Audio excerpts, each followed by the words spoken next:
اسلام کې د ټولو نه اول شهادت دا چې اول جماعت اول مسجد حضرت عمار رضی الله تعالی عنہ دا جوړ کړی دی. دا هغه صحابي دی چې د دین دپاره او د دین د خاطره د مور او پلار او د انتهایی سختي برداشت کړي دي، سختي تیرې کړي دي.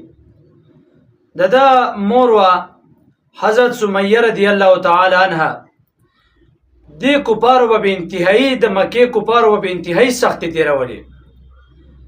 د مکې مکرمه ګرمي دا ډیره مشهوره ګرمي ده.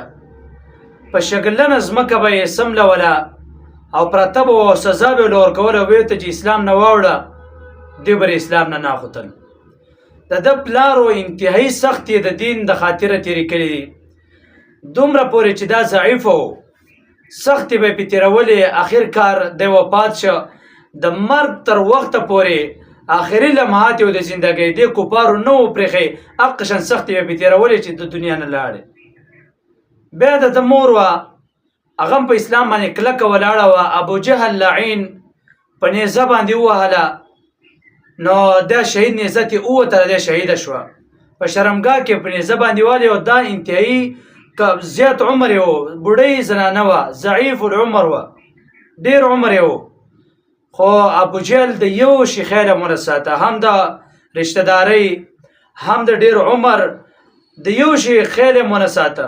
لیکن غریبانان خو هر چاته اساني، غریب سړی خو په هر ځای کې خلک شي والی. تاسو اوس وګورئ په دې دور کې چې له روپیو سره نه وي نو ښه د عزت سړی به وي، اوچت سړی به وي، دغه ډېر تعلیم یافته به وي چې لیکن روپیو سره خلک به څنګه سختي تېروي. دقه رنګې ابوجهل دا دی ووهله او دا شهیده شوه.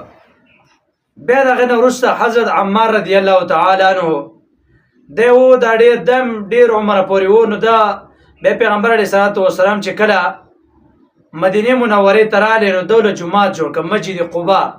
په اسلام کې د ټولو نه اول مسجد دا ده جوړ کړی دی. دا تاسې هم ګورئ خلک وایم که نه، د ټولو نه اول مسجد په اسلام کې چا جوړ کړی دی؟ نو د ټولو نه اول مسجد په اسلام کې حضرت عمار رضی الله تعالی عنہ د پیغمبر علیه صلات وسلام لپاره جوړ کړ. چې پیغمبر علیه صلات وسلام پکې آرام کوي، مونځ پکې کوي چې تکلیف ورته نه، دا مسجد یې جوړ کړ. بیا لږ وخت ژوندی و نو ده د شوق راغلی وی چې پیغمبر علیه صلات وسلام بیا دنیا نه لاړې، دا ډېر په جوش کې و. وایي نن به موږ د پیغمبر علیه صلات وسلام سره دغه رنګې د خپل ملګرو سره به زه نن میلاوېږم. بهرحال دی ډېر عمر و. بیا جهاد وخت راغلی، جهاد نو دی تږی شه. چې کله تږی شه وایي ده وایي چې ما لږې اوبه راکړې، ملګري ته یې اوبه راله که. نو چې هغه ولې اوبو پسې باندې ورله پی راوړه. چې کله یې پی وڅښل ویې فرمایل چې پیغمبر علیه صلات وسلام ما ته فرمایلي وو چې ستا آخري پی به، ستا آخري خوراک به دا پی، دې نه پته لګي چې زما آخري خوراک دا دی. بیا جهاد کې ډېر په جوش او په خروش باندې وجنګېد او شهید شه. او څومره عمر یې و تاسو پته شته؟ 94 سال عمر یې و، شپږم 100 کاله عمر یې و. او حالانکه بیا هم د دومره په کلک په دین باندې ولاړ، دومره سخت جهادونو کې دی جنګېده، په کلک یقین بیا خبر. مور یې شهیده شوه در مخې، پلار حضرت یاسر رضی الله تعالی شهید شه در مخې. په زړه باندې بیا څومره سخته وه او دغه نه پس څومره انتقامونه بیا په زړه باندې وو، لیکن بیا هم د اسلام دپاره څومره غټه قرباني ورکړله.